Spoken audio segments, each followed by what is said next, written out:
gente, tudo bem? Hoje a gente vai trabalhar com geografia. Essa unidade eu tinha pulado, primeiro porque eu queria trabalhar com geografia em relação aos biomas, porque a gente estava trabalhando em ciências com os biomas, e porque eu quis deixar essa unidade para esta época do ano, porque hoje é quarta-feira, no domingo agora, dia 15 de novembro, vão ter eleições no Brasil inteiro para escolha de prefeito ou prefeita e dos vereadores ou vereadoras de todos os municípios do Brasil.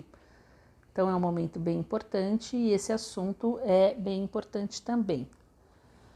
Todo o município, gente, possui um governo, ou seja, uma equipe de pessoas que cuida dos serviços públicos, como abastecimento de água, rede de esgoto, transporte, educação e saúde, e elabora as leis para que organizem o funcionamento de tudo isso, né? Porque senão sem lei não daria certo. Essas tarefas afetam a vida de todos os moradores e moradoras do município, inclusive de nós, claro. O governo do município é formado pelos poderes legislativo e executivo. Vou explicar. Para vocês não confundirem, o poder legislativo, lembra, legislativo, leis, assim vocês não confundem.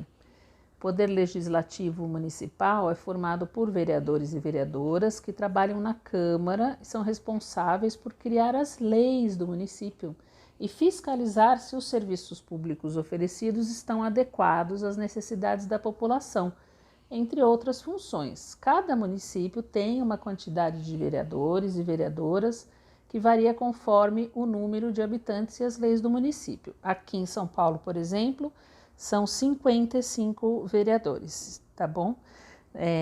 Atualmente, antes dessa eleição, hoje, né, são 47 vereadores homens e somente 8 mulheres. Essa foto é da Câmara dos Vereadores do município de Cuiabá, no Mato Grosso, em 2014. Essa foto é do prédio da Câmara dos Vereadores aqui de São Paulo, que é no Viaduto Jacareí. Não é muito longe da nossa escola, não. É um lugar fácil de chegar.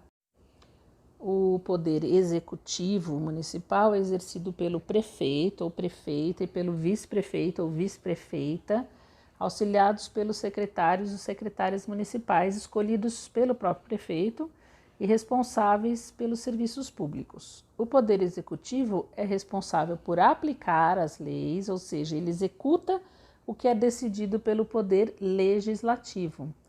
O prefeito ou a prefeita também pode propor a criação de leis, mas elas precisam ser aprovadas pelos vereadores e pelas vereadoras. No Brasil, o prefeito ou a prefeita, o vice-prefeito ou a vice-prefeita, os vereadores e as vereadoras de cada município são escolhidos a cada 4 anos por meio do voto em uma eleição. Essa é a eleição que vai ter domingo agora. Outros cargos, como o de governador do estado, presidente do país, também são escolhidos pelo voto da população, chamado voto direto. É uma responsabilidade enorme, né, gente? Atualmente, todos os brasileiros e brasileiras alfabetizados, maiores de 18 anos e menores de 70 anos, são obrigados a votar. Tem países que as pessoas não são obrigadas, votam porque querem. Para quem tem 16 e 17 anos ou mais de 70 anos ou ainda é analfabeto, ou seja, não sabe ler e escrever, o voto é optativo. Você pode decidir se você quer votar ou não. Homens e mulheres têm direito ao voto. Parece um pouco estranho a gente falar isso, mas daqui a pouquinho vocês vão entender por quê. Essa proposta de trabalho em grupo para fazer uma pesquisa, descobrir um projeto de lei apresentado pelos vereadores do município em que a gente mora, nós não vamos fazer. Eu sinto muito que não estejamos podendo fazer esses trabalhos em grupo, mas tudo bem, isso vai passar e logo, logo a vida vai voltar ao normal. As mulheres e o governo. Você sabia que antigamente as mulheres não podiam votar nem se candidatar a um cargo público? Incrível! A participação das mulheres na política vem sendo conquistada aos poucos, com muita luta das mulheres. No Brasil, o direito ao voto, por exemplo, foi obtido somente em 1932, faz 88 anos, gente, mas apenas as mulheres casadas, com autorização do marido, ou viúvas e solteiras que tivessem renda própria, salário próprio, né, podiam votar. Dá para acreditar uma coisa dessas? Essa fotinho é da posse de Luísa Alzira Soriano, primeira prefeita do Brasil, eleita em 1929 para governar o município de Lages, no Rio Grande do Norte. A presença da mulher nos cargos de administração pública é importantíssimo para promover a igualdade entre homens e mulheres e trazer mais atenção às necessidades do sexo feminino em diversos setores. Tem muita coisa que precisa ser resolvida.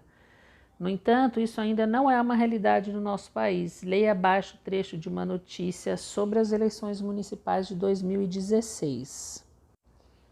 Mulheres, maioria da população, minoria na política. Essa foi a última eleição municipal que teve, né? 4 anos atrás, por isso que vai ter de novo agora.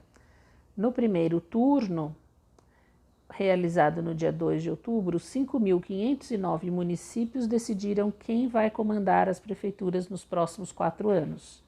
Desse total, apenas 639 cidades terão mulheres no comando. Quando a apuração do segundo turno foi encerrada, o resultado não trouxe avanços para o universo feminino. Das localidades que foram às urnas 2 vezes para escolher o prefeito, apenas uma mulher foi eleita, Raquel Lira, que venceu a eleição para a prefeitura de Caruaru, que é um município no estado de Pernambuco. Então, gente, logo em seguida tem uma pergunta, né? Quantos municípios elegeram mulheres como prefeitas em 2016? Então, vocês viram que foram 639 no primeiro turno, mais uma, que foi a Raquel Lira, no segundo turno, então foram 640 mulheres. Gente,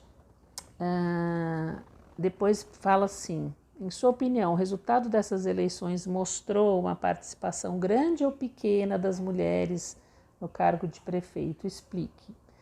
Então, só para vocês perceberem bem, é o seguinte, nós, aqui no Brasil nós temos 5.570 municípios e só 640 foram administradas por mulheres em 2017, por exemplo, até agora. Isso vocês acham muito? Vocês acham pouco? Essa é a pergunta. Eu quero que vocês pensem sobre isso. Vocês não precisam escrever, mas pensem sobre isso, tá bom? No 2, pergunta assim, as mulheres conquistaram espaço na vida política no Brasil? Sim, conquistaram.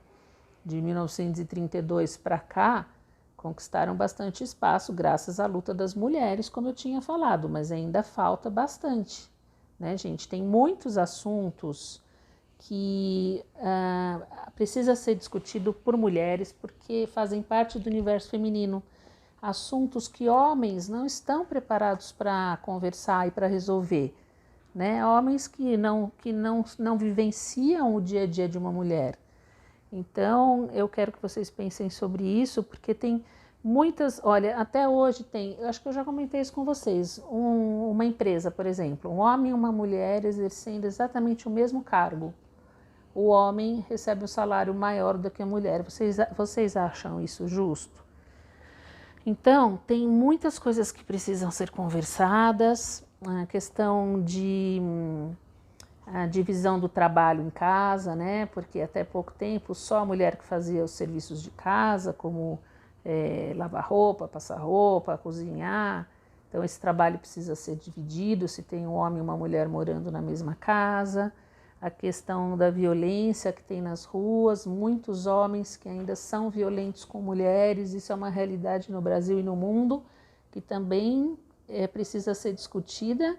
E, é claro, precisa ter mulheres representando outras mulheres nas prefeituras, no governo do estado, na presidência dos países, tá bom? Então, pensem sobre isso, e porque a geração de vocês vai ajudar a melhorar isso para todo mundo, tá bom?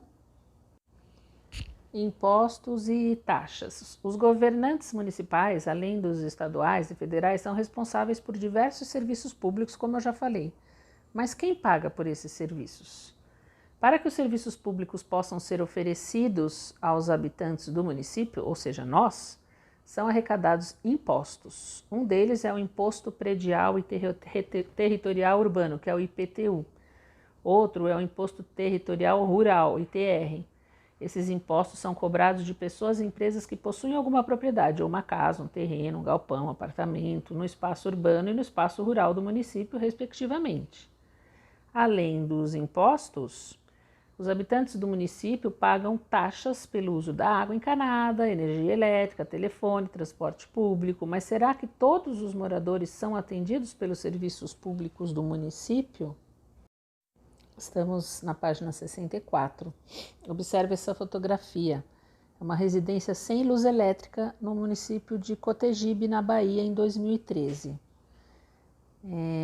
É difícil a gente pensar, né, gente? Uma casa sem energia elétrica. Pense em quantas coisas na nossa casa a gente usa a energia elétrica.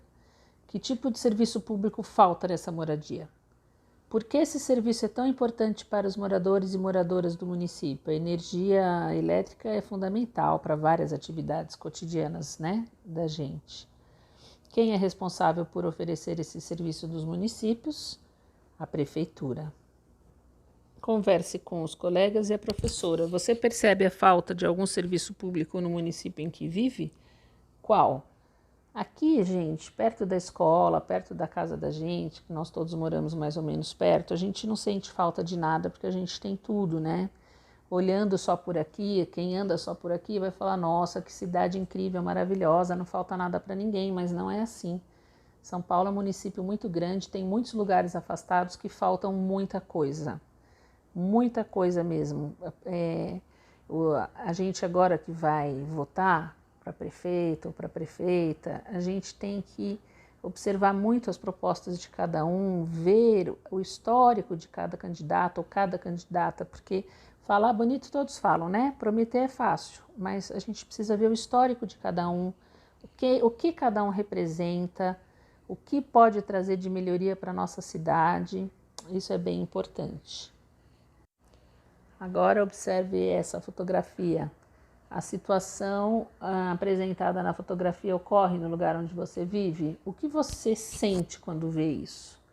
Uma calçada aqui no nosso município em 2014. Então, eu vou deixar vocês pensarem sobre isso. Não vou falar nada, tá bom?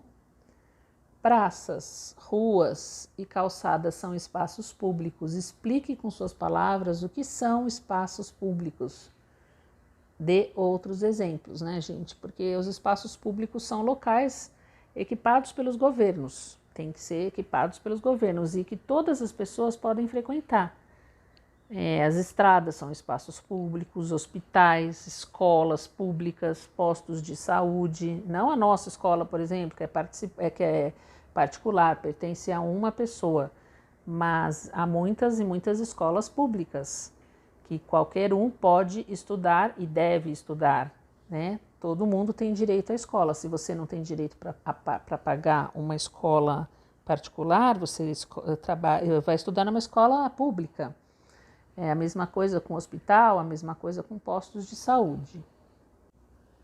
Vamos falar sobre cuidados com o espaço público. Cuidar e desfrutar dos espaços públicos é responsabilidade e direito de todos. Se por um lado os governantes devem equipar e manter esses espaços, por outro lado, a população precisa se responsabilizar por sua conservação. Muitas vezes os moradores e as moradoras de um bairro se unem para recuperar espaços públicos como praças abandonadas. Eles limpam a praça, consertam canteiros e bancos, pintam brinquedos e aparelhos de exercícios que estejam mal conservados e, além disso, intervêm artisticamente no local.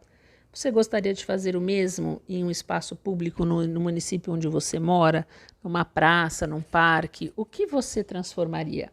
Pense sobre isso, tá? Vamos passar para a página 72, só para fazer esses exercícios, para encerrar o vídeo de hoje. Observe a fotografia e responda as questões a seguir. Então, vocês vejam bem a foto e depois tem várias perguntinhas para vocês responderem, tá? De quem é a responsabilidade pela manutenção das vias de circulação do município? A gente já falou que é a prefeitura.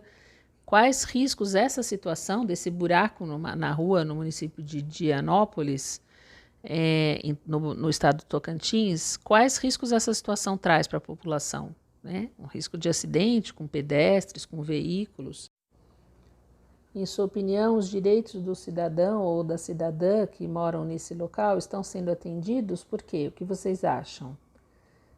Imagine que você é morador ou moradora dessa rua da fotografia. O que você e os outros moradores poderiam fazer para tentar melhorar a manutenção dessa via de circulação?